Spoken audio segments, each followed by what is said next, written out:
안녕하세요. 결혼한 지 1년이 좀 넘은 30대 여성입니다.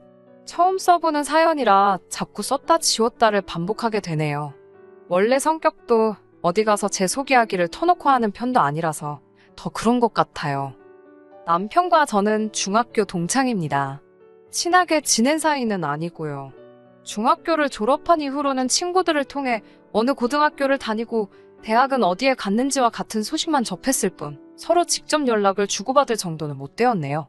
그러다 20대 후반 적극적인 몇몇 친구들 덕분에 동창회를 하게 되었고 거기서 남편과 재회하게 되었지요.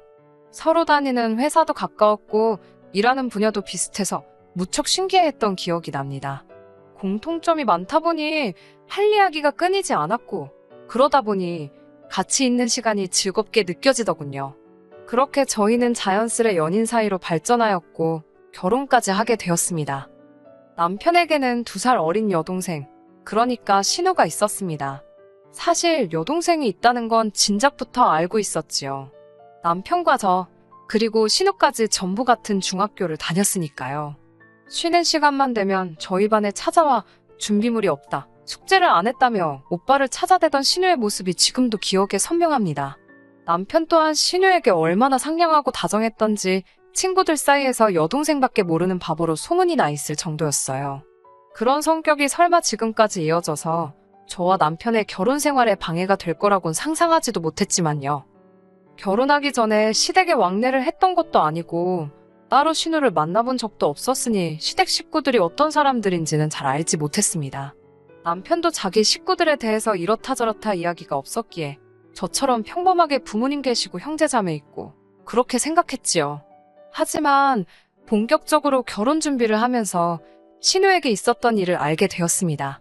신우는 이미 결혼도 했고 아이도 있고 지금은 그 아이를 혼자 키우고 있다는 충격적인 소식들을요.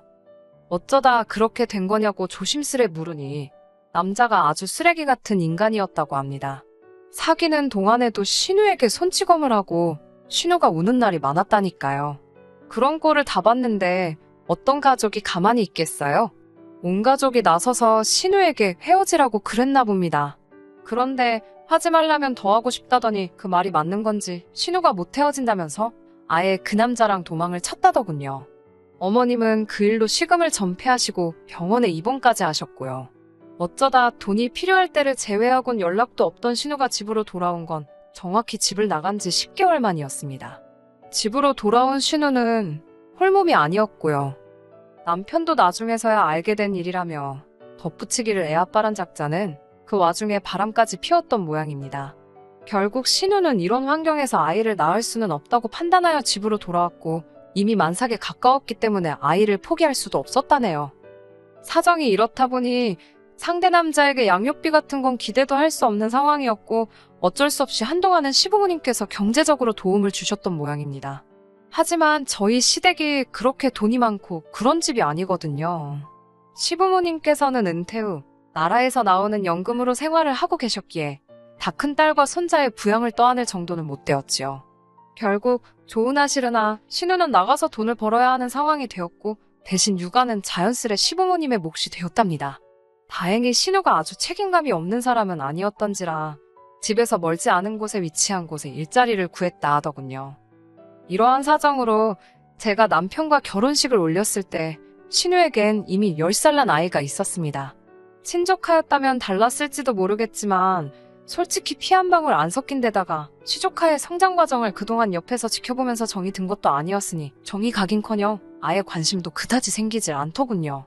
한마디로 저에게는 남편의 친척들 중 한 명이었고 아이라서 귀엽다, 딱 그 정도에 불과했습니다. 하지만 한 번씩 반감이 커질 때가 있었는데 그건 바로 어머님이 저에게 시조카와 가까워지길 강요하실 때였습니다. 앞서 말씀드렸다시피 신우가 출근을 하면 아이를 돌보는 건 시부모님의 몫이었어요. 그리고 저는 시댁에서 멀지 않은 곳에 거주하고 있었습니다. 반반 결혼을 했음에도 불구하고 시댁 근처에 집을 얻게 된 건 순전히 시댁 근처에 좋은 매물이 있었고 회사와도 거리가 가까웠기 때문이에요. 단지 시댁이 가깝다는 이유로 포기할 만한 매물이 아니었거든요. 문제는 그래서인지 자꾸만 시조카를 돌봄에 있어 어머님이 제 손을 빌리려 하신다는 점이었지요. 어머님께선 신우가 먹고 살자고 바쁜 건 기특하고 대견해 하시면서 제가 회사에 출근하는 건 별로 개의치 않으시는 눈치였어요. 언젠가 한 번은 시조카가 보고 싶어하는 만화영화가 극장에서 개봉을 했는데 당신은 2시간씩 앉아있으면 허리가 너무 아프다며 저더러 주말에 아이를 데리고 영화관에 다녀오라고 하시더군요. 황당하고 어이가 없어서 신우가 쉬는 날 데리고 가면 되지 않냐니까 그럼 네 신우는 언제 쉬냐며 저에게 서붙이시더라고요. 황당해서 저도 쉬는 날에는 쉬고 싶다고 하니까 저더러 야박스럽답니다. 저는 사무실에서 앉아서 일하지만 신우는 왔다리 갔다리 하루 종일 서서 일한다며 집에 오면 다리가 퉁퉁 부어 있더라고 저더러 신우가 얼마나 고생을 하는지 알기나 하냐면서요. 당신도 하루 종일 아이랑 씨름하느라 죽을 맛인데 너는 아무것도 안 하면서 꼴랑 그 영화 한 편 보고 오라니까 그런 소리를 한다면서 마치 저만 야가 빠진 사람처럼 매도를 하셨습니다. 같은 여자로서 저도 신우가 사는 거 보면 마음이 안 좋습니다. 어머님 고생하시는 것도 안타깝고요. 하지만 냉정히 말해서 신우가 힘들게 사는 게 제 잘못은 아니잖아요. 제가 도와줄 수는 있지만 그건 어디까지나 제가 원할 때 도와주는 거지 어머님이 이거 하란다고 하고 그러고 싶지는 않더라고요. 그리고 저도 친정어머니께서 오래전에 사촌동생들을 돌봐주셨던 기억이 있어서 잘 알고 있습니다. 남의 자식 봐주는 공이라는 건 없어요. 좋은 일하고도 뺨 맞는 게 애 봐주는 일이라는 걸 저는 진작에 깨달았기 때문에 절대로 시조카의 육아에 관여하고 싶은 마음이 없었습니다. 하지만 그런 제 결심이 무색하게도 몇 달 전 제가 시조카를 봐야 하는 상황이 생겼습니다. 아버님께서 고관절 수술로 병원에 입원을 하게 되시면서 어머님께서 아버님 병간호에 매달리셔야 했거든요. 그나마 학기 중이면 애가 학교라도 가지 방학이라서 꼼짝없이 누군가는 시조카랑 함께 시간을 보내야 하는 상황이었습니다. 그게 누구겠어요? 말 하나마나 신우 아니면 저였지요. 문제는 저나 신우나 직장 생활을 하는 건 매한가지였지만 저는 휴가를 낼 수 있는 직장이었고 신우는 그렇지 못했다는 거예요. 결국 자연스레 분위기는 제가 시조카를 맡는 쪽으로 기울게 되었습니다. 저희 회사는 그 해에 휴가를 다 쓰지 않으면 다음 해로 상계가 되기 때문에 저는 늘 휴가를 2, 3일 정도는 남겨서 모아두고 있었습니다. 친정부모님도 점점 나이가 들어가고 계셨기에 필요한 순간이 있을지도 모른다고 생각했거든요.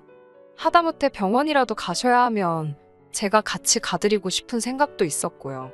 그런데 얼떨결에 그렇게 모아온 휴가를 신우 애 봐주는 데 쓰려니 어찌나 속이 상하던지요. 그런 제 속도 모르고 남편은 아껴둔 휴가가 있어서 천만다행이라며 싱글벙글이던데 한 대 패주고 싶더라니까요. 게다가 그나마도 처음에는 신우가 출근길에 애를 저에게 맡기고 퇴근길에 데려가겠다 하더니 날짜가 임박해서는 차라리 일주일 내내 데리고 있어주면 안 되냐입니다. 자기도 이참에 조금만 쉬고 싶다면서 저한테 매달리듯 사정을 하더라고요. 어찌나 애걸을 하는지 차마 안 된다 소리는 못하겠어서 이번 한 번뿐이라고 못 박았네요. 솔직히 첫날은 짜증이 났던 게 사실입니다. 하지만 왜인지 한편으로는 시조카가 무슨 죄인가 싶어서 잘해주고 싶더라고요. 보아하니 시조카가 그림 그리기를 좋아하길래 아이들이 볼만한 전시회도 데리고 가기도 하고 백화점 가서 옷도 한 벌 사입혔습니다. 제가 솜씨는 없지만 그래도 애 음식도 해먹이고 그랬어요. 애 키우는 엄마들 입장에선 한참 부족해 보일 수도 있지만 제 딴에는 최선을 다했네요. 그래서인지 시조카도 저한테 금방 마음의 문을 열더니 마지막 날에는 자기 여기서 살면 안 되냐고 그러더라고요. 괜히 애한테 헛된 기대를 주면 안 되었기에 그건 안 된다고 했지요. 대신 나중에 외숙모가 맛있는 거 사준다며 애를 어르고 달랬습니다. 그렇게 조카에게 잘해준 것이 화근이었을까요? 시조카가 어머님과 신우에게 뭐라고 말을 했는지 이후로 걸핏하면 두 사람은 저를 찾아대길 시작했습니다. 특히 어머님께서는 수시로 저에게 연락을 하셔서는 시조카를 데려가서 밥 좀 해먹여라, 숙제 좀 봐줘라 별의별 말씀을 다 하시더라고요. 심지어 한 번은 친정어머니의 생신으로 남편과 주말에 친정에 다녀온다고 하니까 시조카를 데려가랍니다. 시조카도 어머님도 집에만 있으려니 좀이 쑤셔 죽겠다면서 콧구멍에 바람 좀 씌워주라나요. 당신도 모처럼 친구들도 만나고 그러신다면서요. 제가 친정에 어떻게 시조카를 데려가냐니까 그게 뭐 어때서 그러냐입니다. 저희 애라고 생각하고 데려가면 도지 뭐 어려울 게 있냐면서요. 애시당초 제 이야기를 들으실 생각이 없구나 싶으니까 이건 뭐라고 대꾸하기도 싫더라고요.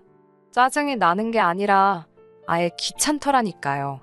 저도 무조건 안 된다고 말씀드리고는 남편에게 그러면 당신이 집에 남아서 당신 조카 좀 봐주라고 했습니다. 나는 친정에 다녀오겠다고요. 그러자 여태껏 아무 말도 없던 남편이 그래도 그건 아니지 않냐며 자기가 조카랑 둘이 뭘 하겠냐고 그럽디다. 어머님께서도 삼촌이 조카랑 둘이 뭘 하겠냐며 그래도 외숙모가 있어야 하지 않겠냐는데 어처구니가 없더군요.